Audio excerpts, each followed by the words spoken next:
Hello and welcome to another update video about Solana. So we're focusing here on the short-term price action in today's video because not too much happened in the bigger context, the greater context. As you know, Solana did move up here in 5 waves, which we counted as a third wave of a larger fifth wave with ideally a target between $28 and $30 pretty much. That's based on the length of the third wave here. It's basically a very similar count to Bitcoin. So I would argue that should Bitcoin's count fail and should Bitcoin and Ethereum support areas fail, probably Solana's will fail as well. Should that be the case, then we have a chance to find support again in this support area where we found support now a couple of times. Yeah, a few times here. And this would be another possibility for going long maybe. You know, it worked out a few times, same as this support area worked, this one. Yeah, so we had 3, and this might be a 4th one. If it holds, it could take us into this area up here. These targets are based on Fibonacci extensions, so I can just show that to you. The target might shift a little bit depending on how low we really go eventually in this 4th wave, because to calculate the target, you take the length of the 3rd wave and you go to the low of the 4th, and depending on, you can see that how low we eventually go, because we can max out the entire green area and still have that valid count. It could even go down as low as round about $27, okay? So be aware of that. At the moment we are in a corrective wave pattern here. It looks a little bit like a triangle. I have difficulties to count it as an Elliott wave triangle. In the end it doesn't matter too much, but it looks like a triangle that is heading into an apex. So maybe today we have a bit of a, it looks like we're going to have some kind of a breakout today. Now this looks like a pennant that would break to the upside. They don't always break to the upside, just a warning here. At the moment this kind of C wave here, I mean if I count that correction as a simple ABC, you can see that the C wave went below the low of the A wave. So that's all fine, you know, that's what it normally would do. And from that point of view, it has done now what it needs to do, but ideally it pushes a little bit lower. Yeah, it could be that in the C wave, this was just a 1, 2, and we're heading down. If that's the case though, it will probably break the support area. It will be interesting here. I think, you know, obviously we've got this triangle. With a triangle, normally I wouldn't just sort of, you know, speculate where it goes. Probabilities would suggest to the upside. Also, we've got our support area here, but it could of course be that it's going to break it and find support here at 2350, which is the lower support line of that box. So it remains interesting. It's in a corrective wave pattern. This is the area where it can find support and turn around and move up in this 5th wave. If it drops below this 2350 level, we are resetting basically this count, or well, it would just mean that the wave 4 possibly never finished, and we just have a large A overshooting B wave and a C. That's possible.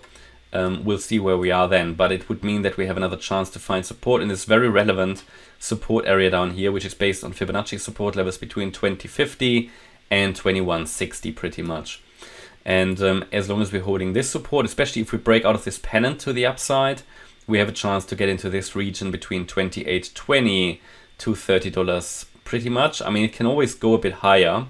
Depending on how high it eventually goes, it might make me change the count, depending on what it does, yeah.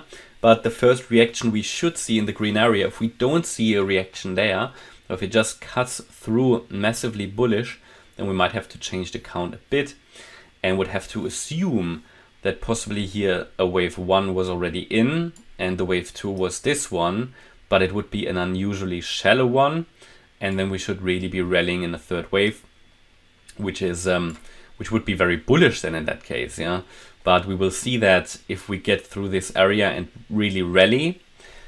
At the moment, for me, it looks rather like that we have here, that we are sort of getting towards the end of this move to the upside here. If we, let me see, if I'm going to open the 4-hour chart, what we can clearly see is now a bearish divergence on the MACD, for example, as well.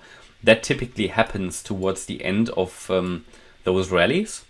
So for example, here you can see we made a higher high on the price chart, but we made a lower high with the MACD line. Similar situation here on the RSI, bearish divergence. pretty clear actually. The daily does something similar, and yeah, we've also broken below the yellow line on the daily RSI, which is the basically here the line where you get a bearish crossover, yeah, that moving average on the RSI.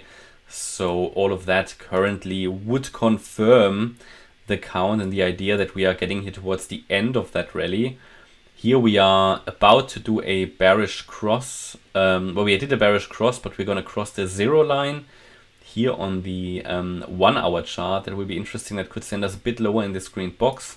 But overall, yeah, I mean, we have a bearish divergence, which doesn't mean we come down straight away, but it indicates that, yeah, you know, we are probably here in a wave 5. Let's see. Always bear in mind, indicators only indicate. They are no, yeah, they don't really determine our wave patterns. We can also add a trend line here. I mean, that's something interesting. A very clear one. I mean, the more often you touch these, the more brittle they get. It might be interesting. I mean, if we break out of this support area very, very briefly, as you can see, we can still touch the trend line and still rally. So have an eye on that trend line as well.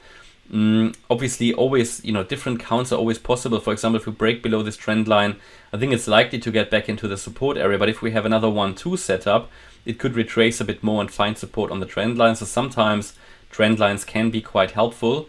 What you have, however, here on the chart is also an ascending broadening wedge. These typically at some point break to the downside. That would also be in line here with the broader count that we get here in wave 2. It just needs to reset at some point. Yeah, they do. I mean, it is very unusual that these break to the upside. Of course, never say never. That would certainly be a very bullish sign if it does that. But typically, likelihood would suggest that a broadening ascending wedge comes usually down. So it will be very interesting.